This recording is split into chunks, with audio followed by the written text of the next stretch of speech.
নওগাঁয় দুই ভাই খুন, অবশেষে ধরা পড়ল সেই পলাতক শরীফুল।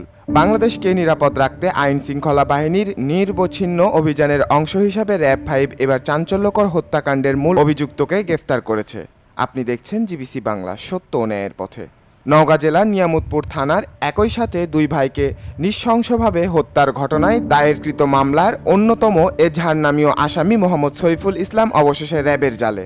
16 জুন 2025 রাত 9টা 30 মিনিট, স্থান রাজশাহী মোহনপুর থানার কেশরহাট বাজার। একটি গোপন সংবাদের ভিত্তিতে র‍্যাব-5 একটি অভিযানিক দল অভিযান চালিয়ে শরীফুলকে গ্রেফতার করে। তার কাছ থেকে উদ্ধার করা হয় একটি মোবাইল ফোন ও একটি সিম কার্ড। গত 9 এপ্রিল মেহগনি গাছ কাটা নিয়ে দ্বন্দ্ব বাধে শরীফুল ও আজিজুল হকের পরিবারের সঙ্গে। পরদিন সকাল 10টার দিকে নিয়ামতপুর থানার চন্দনগড় ইউনিয়নের ডাঙ্গাপাড়া গ্রামে চায়ের দোকানের সামনে উভয় ভিকটিম উপস্থিত হলে এজাহারের নাম থাকা আসামিরা দলবদ্ধভাবে হামলা চালায়। হাতের হাসুয়া, কুড়াল, ছুরি, দা ও লোহার রড দিয়ে চালানো হয় পৈশাচিক আঘাত।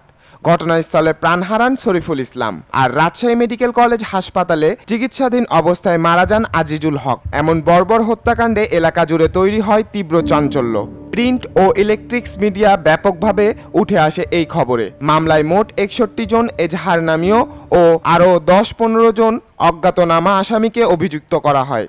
র‍্যাব গোয়েন্দা নজরদারির মাধ্যমে শরীফুল অবস্থান শনাক্ত করে অভিযান চালায় এবং তাকে গ্রেফতার করে নিয়ামতপুর থানায় হস্তান্তর করে। নওগাঁ জেলার নিয়ামতপুরে দুই ভাই হত্যা মামলার পলাতক আসামি গ্রেফতার, র‍্যাব-5। আপনারা দেখছিলেন জিবিসি বাংলা, সত্য ও ন্যায়ের পথে। ধন্যবাদ।